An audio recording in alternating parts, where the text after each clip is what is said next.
Morning light streamed through the thick glass. Gleaming cars reflected it like sheets of gold. Footsteps, soft greetings, the rustle of papers. The air conditioner hummed like the steady heartbeat of a place long used to counting money. The smell of new plastic mixed with cold coffee. A morning that seemed perfect. Then a woman's voice cracked through the air, trembling, fragile. "Please, isn't there anything else you can do?" The silence that followed wasn't because no one heard. It was because everyone pretended not to.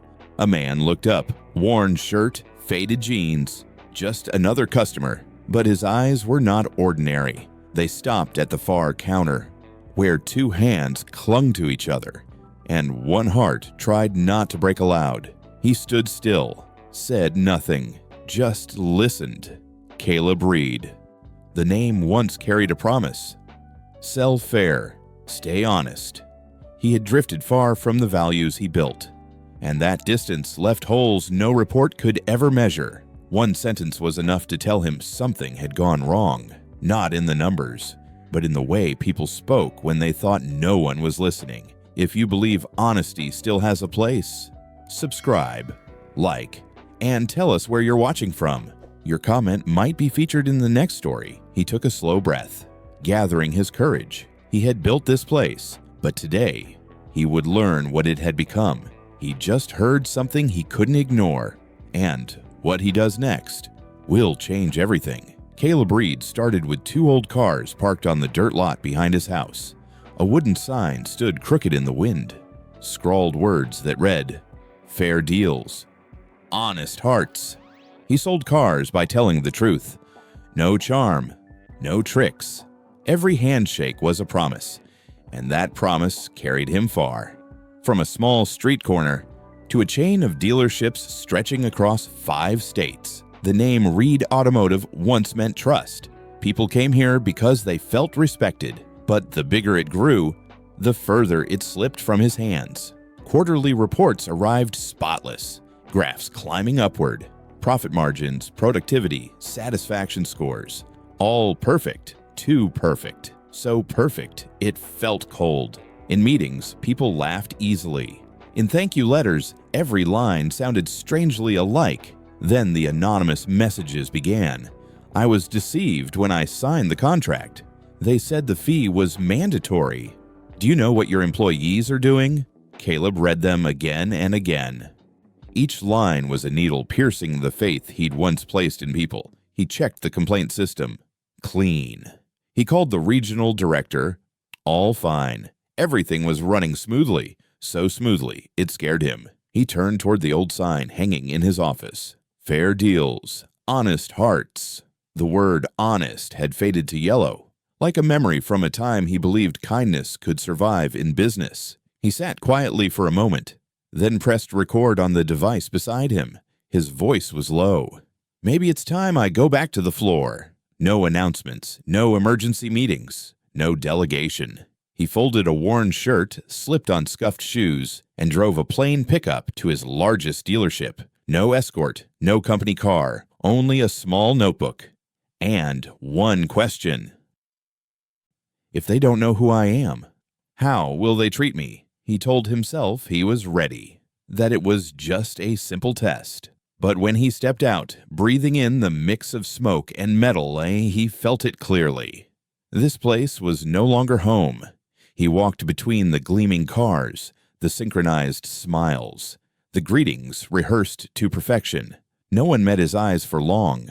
No one asked why he came. They only saw a customer, a prospect to persuade, to lead, or to use. He smiled faintly, hiding his thoughts, and stepped into the showroom. He thought he was prepared for what he would find, but he was wrong. Cold white light rippled across the tiled floor. The scent of car polish mixed with new leather and chemical shine, as if this place was designed to leave no room for emotion. Every greeting sounded pre-recorded. "Welcome to Reed Automotive. What model are you looking for today?" The same line echoed from one corner to another, like a clock ticking through a scripted play of commerce. Caleb walked slowly along the row of cars, His eyes were tracing every detail. He wrote a small note in his notebook. No one asks what customers truly need. They only talk about packages. A man in a gray suit stepped out of the glass office in the center. Ricky Dalton, branch manager. His voice carried like a command. Smile, upsell, repeat. The young employees forced smiles, nodding as if reciting a rule. Caleb watched them. Saw no passion, only fear. Among the synchronized smiles, one face didn't join. Mason Cole, the new hire, shirt a size too big, eyes still calm and uncorrupted. When Ricky passed by, Mason bowed slightly. Trying to greet him, Ricky only glanced, smirked, kept walking. Caleb studied the boy longer and wrote, "A man who still feels shame in a room that pretends." He listened around him. Ricky was training a small group near the sales desks. The warranty fee is mandatory. So is the paint protection package. Remember, if they ask, tell them it's a system policy. A young woman nodded, her voice small, unsure. But if they say they don't want it? Ricky cut her off, his tone is sharp. No if. We sell experiences, not choices. Caleb wrote another line. An experience without freedom. He kept walking, hearing fragments of talk float around him. You need this insurance package to finalize the deal. Processing fee, everyone pays it. Want to upgrade the sound system? It's just a small extra. Smooth words, easy tones, but beneath them lay a maze. Then suddenly, he heard it. A woman's voice, trembling, breaking through the polished air. Please, isn't there anything else you can do? The sound pierced through fake laughter, through pen strokes, through soft background music. He turned. That voice, chillingly familiar, the same voice he had heard that morning. The sentence echoed again, like a bell marking the repetition of a sin the system had learned to normalize. Caleb stood frozen, his heart pounded, every nerve alive, as if his body understood before his mind did. That voice, shaking, pleading. He wrote one final line, the ink smudged by the grip of his hand. If the company still has a soul, it's crying. That woman's voice, it was clear now. Linda Grant. Her hands trembled as she placed the car title on the cold desk. This car, it used to belong to my son. Her voice rasped under the harsh white lights. He was a firefighter, died on duty. We kept this car because it's the last piece of him we have. Ricky Dalton sat across from her, pressed gray suit, smile practiced into numbness. I understand, Mrs. Grant, he said, smooth as if reading from a script. But emotions don't pay bills. Old cars, heavy depreciation. I'm already giving you the best offer. Linda lowered her head. Her husband, Harold, placed a hand on her shoulder. His eyes stayed on the floor. Quiet. What's your best offer, exactly? Ricky tapped on the keyboard. 2,000. And that's me being generous. Silence fell, heavy as a closing door. Linda looked up, desperate. Only 2,000? That car was my son's pride. Ricky shrugged. Pride doesn't have market value, ma'am. I just follow the numbers. Caleb stood a few steps away, his hand clenched around the notebook. Every word from Ricky cut into what he once believed in. He looked at Linda's face, the trembling lines around her mouth, at Harold's worn shoes, shining faintly like dignity being stepped on. Ricky kept talking, voice colder with each word. I can hold the offer for a few more days if you need time, but the value will drop. The market changes fast. I can have my staff print the papers right now. Linda shook her head, tears forming. We don't need more time. We need decency. Ricky leaned back, forcing a smile. Decency isn't on the price sheet, ma'am. I sell cars, not illusions. The air froze. Caleb took a step back, looked up at the glaring ceiling lights. They felt too bright. He could hear his heartbeat, slow and heavy. The old slogan echoed in his mind. Fair deals, honest hearts. He turned to Linda, her eyes still bright, even as they broke. Her son saved people from fire, he thought. And today, she's being burned by human indifference. Ricky rose, gathering the papers.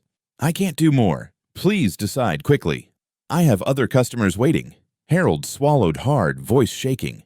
We just want to keep something of our son, not charity. Ricky nodded, tone flat. I understand, but the system doesn't run on feelings. Caleb watched, every muscle tense. Part of him wanted to step forward right then, to stop this, to lead as the man he once was. But another voice told him to wait, to record, to measure the depth of what his company had become. He took a deep breath and moved toward the dimmer side of the room. Standing quietly in the shadows, Ricky spoke again. If you change your mind, we'll reappraise it, but I'd suggest signing now. Every day you wait, the car loses more value. Linda nodded faintly, whispering, Cars don't lose value, people do. Ricky said nothing. He just offered the pen. Caleb looked down at his own hands. They trembled. He could hear his heartbeat in his ears. One beat, then another. The feeling rose, too strong to contain. He turned slightly, whispering to himself, If I stay silent, I'm no different from them. When he stepped out from the shadows, his eyes had changed, calm, sharp, like a blade newly honed. A decision had just been born, and it would change everything from here. Caleb stepped forward. His voice cut clearly through the silence. How much for that car? Ricky looked up, eyes cold. Not for sale. It's a trade-in. Paperwork's in process. Caleb smiled faintly, gaze fixed on the old sedan outside. Then I'd like to buy it. Directly. $5,000. Ricky froze, eyes narrowing. You're kidding me. Who pays $5,000 for that junk? Caleb's voice was calm, each word heavy as steel. I do. The air froze. Linda's hand flew to her mouth, eyes filling with tears. Oh, God. No, we can't. Caleb turned to her, his tone warm and steady. You can. I'm not buying a car. I'm keeping a memory. Ricky cut in sharply. You're disrupting my process. That customer's under my file. Caleb looked at him calmly. I only asked for a price. Didn't break any rule. Ricky arched a brow. Why buy that car anyway? It's worth $2,000 at best. Caleb met his eyes. Because some things aren't priced by money, only understood by heart. Ricky snorted, mocking.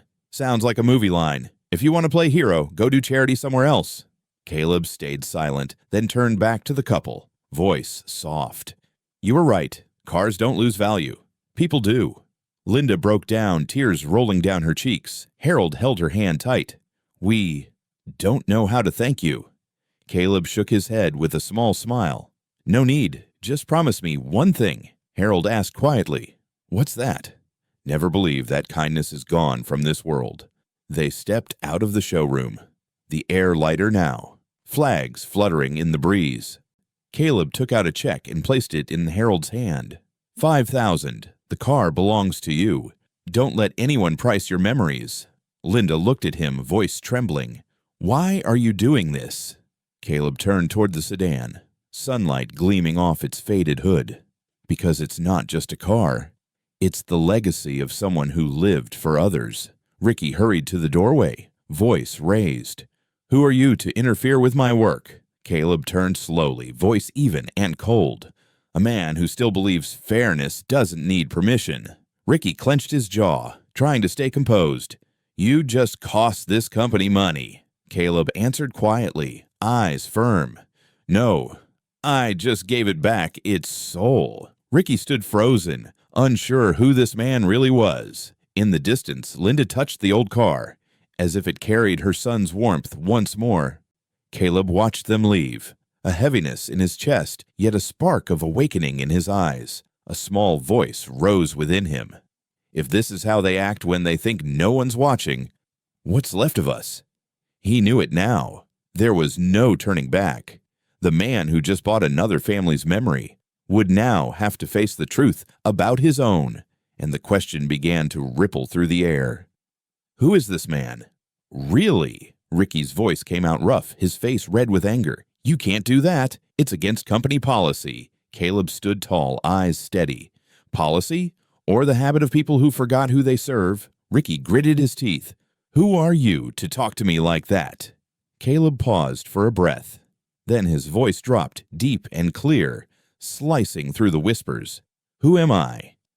I'm the man who built this place from nothing. Ricky froze. The entire showroom fell silent. Even the wind through the glass door could be heard. Mason turned, confused. A young woman stammered softly. He's the owner? Caleb looked around, his tone calm but firm. Yes, I'm Caleb Reed, the man who wrote the words you hang on the wall every morning. Fair deals, honest hearts. But today, I see only deceit and coldness. Ricky's forced smile faltered, sweat beading on his forehead. I didn't know who you were. If I had, Caleb cut him off. If you knew, you'd have pretended to be kind. But you didn't. And you showed your truth. And that's the most valuable thing I've learned today. The room was still. Ricky tried to recover, voice cracking. I only followed the procedure. The KPIs set by the company. Caleb frowned.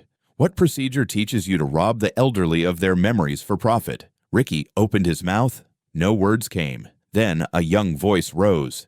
He's right, sir. Ricky told us to pressure older clients, not give them time to think. He called it the quick close tactic. Ricky spun around, shouting, Shut up, Mason. But Mason didn't. His voice steadied. You also told us to add warranty fees even when customers said no. You said it was policy. But it was your commission. Ricky's face drained of color. You traitor. Caleb raised his hand. No, that's honesty. The thing this place lost. He turned to the staff, eyes sweeping across the room. How many of you have seen customers leave angry? How many have heard them say they felt cheated? No one answered. Only a few eyes looked away. Caleb spoke again, voice low but burning. I want the truth, right now. An older employee finally spoke. We've seen it happen, many times. But if we objected, Ricky threatened to fire us. Everyone was scared. Caleb nodded slowly. Afraid of losing your jobs. So you lost yourselves instead. Ricky stepped closer, voice hoarse. You're destroying your own company, Caleb replied evenly. No, I'm saving it. Ricky gave a bitter laugh. Saving it? You just killed its reputation. Caleb met his eyes. Reputation doesn't need lies to survive. He took a breath, each word deliberate. Ricky Dalton, you're fired. Effective immediately. The room held its breath. Ricky stood still, eyes wide, then laughed hollowly. You can't fire me in front of everyone. Caleb's tone stayed calm. I can. And I must. Ricky looked around, searching for support. No one moved. Mason lowered his head. From the doorway, Linda watched quietly, tears not yet dry. Caleb's voice softened, but it filled the whole room. You forgot that this job is about people, not numbers. And when you forget that, you no longer deserve to represent my name. Ricky shouted, threw his folder to the floor, and stormed out. The glass door slammed behind him, leaving only heavy breathing and silence. Caleb turned back to the employees, his tone gentler. I'm not here to blame. I'm here to rebuild. After a pause, Mason asked softly, What about us, sir? Caleb nodded. If you truly want change, I'll stay. We'll rebuild from the ground up. No one will ever have to choose between a paycheck and their conscience again. A quiet sigh of relief rippled through the room. Caleb looked once more toward the old sedan outside. Sunlight still glinted on its faded paint. Something inside him flickered, like an old flame finding air again. But deep within, another question rose. What now? Can this place survive what just happened today? Caleb stood in the small meeting room, not with the stern air of a debrief, but the calm weight of reflection. His eyes moved across each face, people who had just watched the old system collapse. Waiting to see if there was still something left to believe in, he began slowly. We didn't just fire a man today. We corrected a mindset. If we stop at removing Ricky, another Ricky will appear tomorrow. What I want to change is how we treat people. The room stayed silent, only the soft tap of a pen on the table. Tim Walker, over 10 years in the company, finally spoke. Sir, if we drop the old methods, the fees, the pressure tactics, how do we survive? Our commissions fall. Profits drop. The base pay won't cut it. Caleb nodded gently. I understand that fear. I've felt it too. He paused. But if we live by deception, that's not living. We'll live by respect, and I'll make sure of it. A few heads lifted. Mason watched him. Tim still frowned. Respect doesn't pay bills, sir. Caleb smiled faintly. If customers trust us, they'll come back. They'll tell their friends, their families. They'll turn honesty into lasting profit. We don't need to fool one person once. We need to serve one person many times. His tone grew stronger. From now on, your bonuses won't depend on cars sold. They'll depend on real customer satisfaction. If a customer returns, if they feel respected, you'll earn double. Tim sighed. And if they don't like it, Caleb answered without blinking, then we listen and fix it, just as I'm doing with all of you. A quiet smile crossed a few faces. Mason nodded. I think that's worth trying, a young woman added softly. If it really works that way, I'll be proud to wear this badge again. Caleb nodded. That's the goal. No one should ever bow their head while wearing a Reed Automotive uniform. He walked to the whiteboard and wrote 4 bold words in black ink. Respect builds profit. Then he turned back. This isn't a new slogan. It's common sense we forgot. The room grew quiet, not from fear, but from thought. Tim lowered his head. I've sold cars for 20 years. I forgot what pride felt like. Maybe I'd like to feel it again. Caleb smiled softly. Then try and live by it. He looked around, voice steady but warm. I don't expect perfection. I only ask for honesty. Heads nodded slowly. The air shifted. Something like belief flickered alive again. Caleb closed the notebook in his hand. His voice dropped to a calm, resonant tone. The question now is, can goodness survive in business? He lifted his gaze, eyes clear and certain. We're about to find out. Caleb sat alone in his office. Outside, the new sign had just been mounted. 4 bright words. Customer first. He looked at it through the glass, his own reflection staring back. Then he picked up his phone. A list of customers filled the screen. Names, numbers, complaints long forgotten. He drew a slow breath and pressed the first call. Mrs. Thomas, this is Caleb Reed, owner of Reed Automotive. Silence held for a few seconds. Then a rough, weary voice answered. The owner? I called dozens of times. No one ever picked up. Caleb lowered his head, voice trembling slightly. I know. And I'm sorry. I'm not calling to explain. I'm calling to make it right. No reply. Just the sound of heavy breathing. He continued softly. I reviewed your file. You were charged for a warranty package you never signed for. I'm sending a full refund. A faint sob came through the phone. You're serious? I thought no one cared anymore. Caleb closed his eyes, voice steady and low. I can't give back the time you lost, but I can start again with the truth. The woman began to cry. I just wanted someone to listen. Thank you. Thank you for calling. Caleb smiled gently, his throat tight. Thank you for still believing people can change. The call ended, but the room felt brighter. He dialed the next one, and the next. Each apology cut deep, but each one healed something. Mr. Jensen, I know you were pressured to buy extra accessories. Ms. Maria, your finance contract was written wrong. I want to fix it and refund the overcharge. Some people cried. Some stayed silent. Some said only, I don't believe you. Caleb answered the same way each time. I'll prove it through action, not words. In the hallway, Mason walked past the half-open door. Inside, Caleb sat with his head slightly bowed, light falling across his tired but steady face. On the wall, the new sign reflected in Mason's eyes. Customer first. He paused, touched the words softly, like taking an oath. Inside, Caleb kept calling. Each voice carried a story from the past. One man said, his tone breaking, You know, I lost sleep for weeks thinking I'd been cheated. Caleb whispered, Then tonight, you can rest. Your money will be returned along with the apology it should have come with.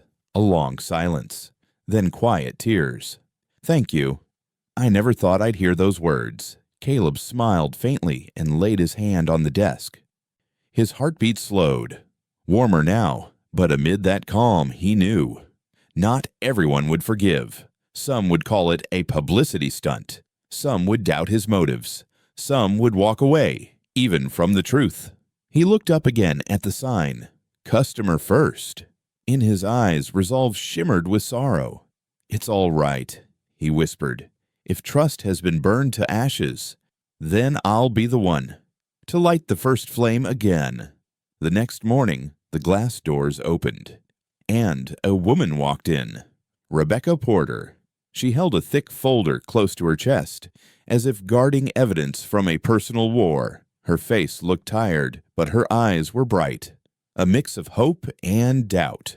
She looked around the showroom, at the new sign that read, "Customer First." "I want to speak to someone named Caleb Reed." Her voice carried clearly. Turning a few heads, Caleb stepped forward, nodding softly. "I'm Caleb. How can I help you?" Rebecca placed the folder on the desk, opened it page by page. "This is my contract. I bought a car here nearly a year ago. They told me the final price was $22,000, but when I got the papers, it had gone up by $3,000. They said it was a mandatory warranty. I called several times. No one ever answered." Caleb turned the pages. His finger stopped at a small line squeezed between bold sections. "Automatic warranty, non-refundable." He exhaled slowly. "Who wrote this contract?" A staff member spoke quietly. "Ricky Dalton, sir." Caleb nodded. "I thought so." He looked up at Rebecca. "You're right. You were deceived." The room went silent. Rebecca clenched her hands, voice shaking. "So what are you going to do about it?" Caleb met her eyes, his voice steady, each word clear. "Fix it. Right now." He called out, "Mason, pull the finance record, recalculate the real price, remove every added fee." Rebecca stared at him, hardly believing. "You're serious?" Caleb smiled faintly. "I don't joke about the truth." Minutes later, Mason placed a report on the desk, $3,157. Caleb wrote a check and set it in front of her. "This is what you lost, and this is our apology." Rebecca looked at the check, afraid to touch it. "I never thought I'd hear these words." Caleb's tone softened. "Days like this begin when someone dares to come back and demand what's right." Tears welled in her eyes. A few customers had stopped to watch. One man whispered, "Did that owner just refund her?" Another replied, "For real? That doesn't happen anywhere." The whispers spread like wind. A young employee smiled quietly. "It's not a rumor. It's real." Rebecca turned to the others. "I thought I'd been cheated forever, but today, someone made me believe again." She held the check, voice trembling. "Thank you for not staying silent like the rest." Caleb nodded gently. "No one should be thanked for doing what's right." Another customer stepped forward. "If I went through something similar, could my contract be reviewed too?" Caleb answered immediately. "Anyone can. Our doors are open to the truth." The air in the showroom shifted. Doubt faded, replaced by quiet hope. A young woman whispered, "Maybe kindness really does exist." Caleb looked back at the "Customer First" sign, and warmth filled his chest. But outside, across the parking lot, a man watched through the glass, cold face, half smile. He lifted his phone and dialed. "Langford Motors here," he said, voice low and rough. "He's actually refunding customers. We've got a problem." A dry laugh came through the line. "Good. Let's see how long his kindness survives." Caleb didn't know yet that today's act of decency had just stirred a dark wind from the other side of the city. The office phone rang in the quiet afternoon. Caleb picked it up. A low voice came through, edged with mockery. "Hello, Mr. Reed. Victor Kane here. I hear you're doing something big." Caleb leaned back in his chair, calm. "If something big means restoring fairness, then maybe I am." A dry laugh echoed through the line. "Fairness? You're tearing the whole industry apart. People don't buy cars for morals. They buy for the price. And you've just turned yourself into a fool who pays for being good." Caleb's tone stayed steady. If I have to choose between being foolish or ruthless, I'll choose foolish. Victor chuckled coldly. Then prepare to lose customers. I'm cutting $2,000 off every car this week. Let's see who still buys from you. The line went dead. Silence filled the room again. Caleb looked at the customer first sign on the wall. Afternoon light reflecting off each word. He knew the real battle had just begun. The next day, the showroom stood quiet. Empty chairs. Employees frozen in worry. Tim Walker approached, voice low. Orders are canceled, sir. They all went to Kane. He really dropped the prices. Mason glanced at the blank sales board, frowning. At this rate, we won't last long. Caleb nodded slowly. Kane fights with money. We'll fight with truth. That afternoon, he stood in the middle of the floor, looking at his team, whispering in fear. Listen to me.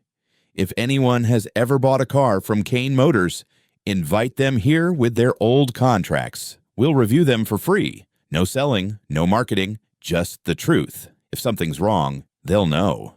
Mason frowned. You're going to fight with truth? Caleb answered softly. There's no weapon stronger than what's right. The post went up on the company's social page. Bring your old Kane contracts. We'll audit them for free. Below it, a simple tag.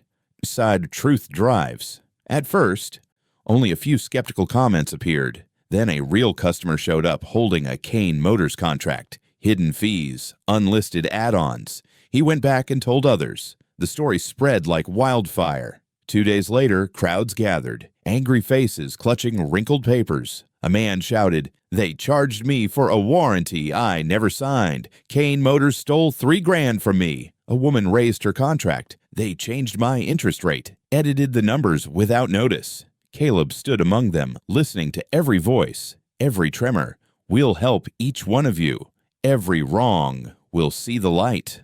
Soon the media arrived. A local station aired footage of Reed Automotive staff sitting with customers, explaining each line of their contracts. A reporter asked, "You're doing what no one in this industry dares. How long do you think this can last?" Caleb smiled faintly. "As long as someone is being cheated, we'll have work to do." The footage spread fast online. Comments poured in. A dealership that actually faces its mistakes. This is how business should be done. Customers started coming back. Mason smiled softly. "They're calling it the Truth Campaign." Caleb replied quietly, "I don't need a campaign. I just need trust to live again." But when night fell, a message appeared on Mason's phone, an anonymous account. A photo of the showroom taken from afar. A short line beneath it. "Your boss won't win." Mason showed it to Caleb, worry in his eyes. Caleb read it, his gaze darkening. He knew Victor Kane never lost quietly. He looked out of the window. Across the street, the lights of Kane Motors burned bright. Lines of customers are still waiting. Prices are still falling. But he also saw something else. A few people leaving that line, turning back, carrying old contracts toward Reed Automotive. He whispered to himself, "Kindness spreads fast, but so does envy." Then he smiled, a quiet promise in his voice. "If they fight with lies, I'll let the light answer." The news broke like a bomb. Across every feed, a red banner screamed across the screen. Reed Automotive accused of refund fraud, hidden marketing stunt. Headlines flooded in. Refund scam. Fake kindness. Company collapses under morality. Caleb sat in his office watching the flickering news screens. Mason rushed in, his face tight with worry. "Sir, have you seen it? Kane's accusing us of fraud. He says you used the refunds as PR to cover old mistakes." Caleb nodded, calm. "I've seen it. And we'll answer with the truth."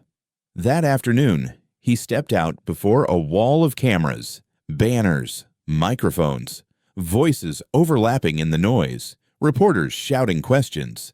"Mr. Reed, is your refund program just a marketing trick? Are you deceiving the public to rebuild your image?" Caleb stood tall, eyes steady under the flashes. "No," he said, "we're not running a scam. We're running on integrity." The words hit the air sharp and clean. The crowd fell silent. He continued, voice low but firm. People can twist good intentions, but truth cannot stay twisted forever. I'm not ashamed to say yes. We refunded the money. Yes. We admitted mistakes. And yes, we'll keep doing it. Not for profit, but for honor. A reporter called out, "Do you have any proof that Kane Motors is the one cheating?" Caleb looked around, gaze tightening.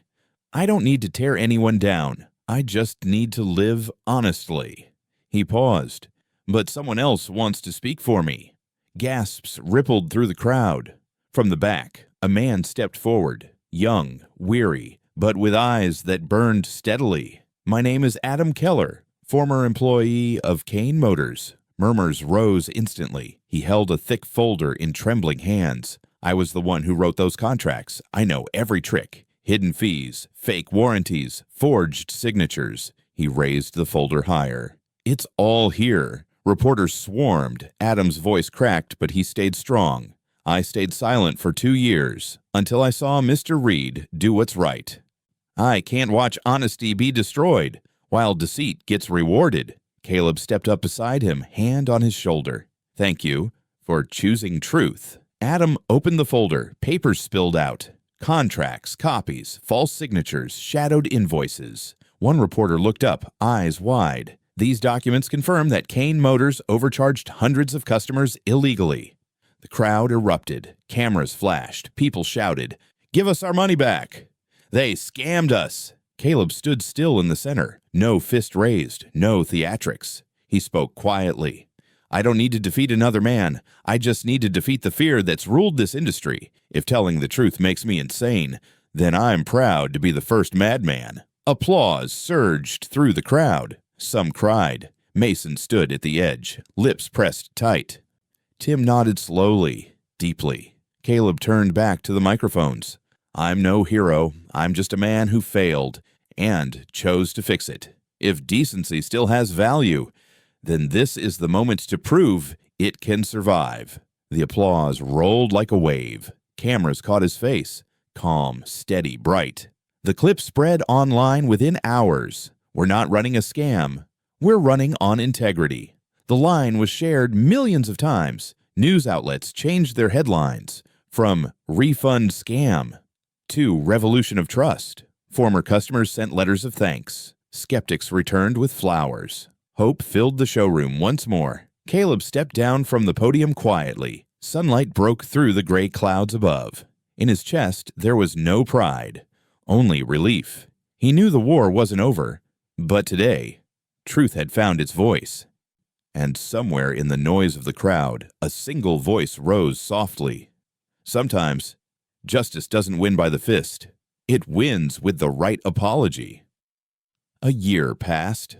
The Reed Automotive showroom now felt as calm as a summer morning. Sunlight streamed through the clear glass, glinting across the polished floor where footsteps moved slow, steady, trusting. No more arguments, no more forced smiles, only genuine greetings, honest handshakes. Mason stood by the service desk, crisp white shirt, calm eyes. He was the manager now. But every time he spoke to a customer, he still bowed in gratitude, just like on his first day. Tim walked by, holding a folder. He was guiding the new hires through the code of ethics. "Don't sell to win, sell to be trusted." The words were soft as air, yet everyone listened. Caleb entered quietly. No announcements, just a gentle smile and thoughtful eyes. He walked along the line of cars, his fingers brushing cool metal, feeling the strength of a trust rebuilt. On his desk lay a small envelope, neat handwriting across the front, to Mr. Reed. He opened it. Inside was a photo. The old sedan once owned by Harold and Linda, now fully restored, shining again, but still carrying the same license plate. Below it, a handwritten note. "Thank you for proving that honesty is still alive in business. Our son would be proud." Caleb held the letter tight. His eyes rested on those words for a long moment. In that silence, all the noise of business, all the scars of the past, seemed to dissolve. He stepped into the lobby, looked up at the Reed Automotive logo glowing in the sunlight. The metal letters shimmered like fragments of a new promise.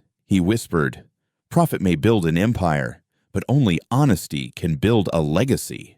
Outside, an engine hummed softly. A young couple walked in hand with their little boy. The child ran to the sign that read "Customer First" and read each word aloud. Caleb knelt, smiling gently.